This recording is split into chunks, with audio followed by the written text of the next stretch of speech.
তিনটে পরিষ্কার তেজপাতা নিন, তার উপর কালো কালি দিয়ে 1176 এই সংখ্যাটি লিখুন। আপনারা জানেন এই সংখ্যা আপনার যে কোনো স্বপ্নকে পূরণ করতে সাহায্য করতে পারে।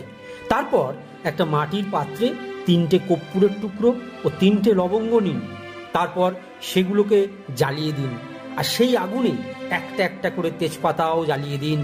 জ্বালানোর সময় নিজের মনের ইচ্ছে যাতে পূরণ হয় ঈশ্বরের কাছে সেই প্রার্থনা করতে থাকুন। তেজপাতার কোনো অংশ যেন আধপোড়া অবস্থায় না থাকে। যেমন কেউ চাকুরির অফার লেটার পাচ্ছেন না, কেউ বিদেশ যাওয়ার ভিসা পাচ্ছেন না, কেউ বাড়ি ক্রয় করতে পাচ্ছেন না, কেউ ব্যবসায় বৃদ্ধি বা পর্যাপ্ত লাভ করতে পাচ্ছেন না, কেউ প্রেমে সফলতা পাচ্ছেন না বা বিবাহ হচ্ছে না। এই উপায় অবশ্যই করতে থাকুন।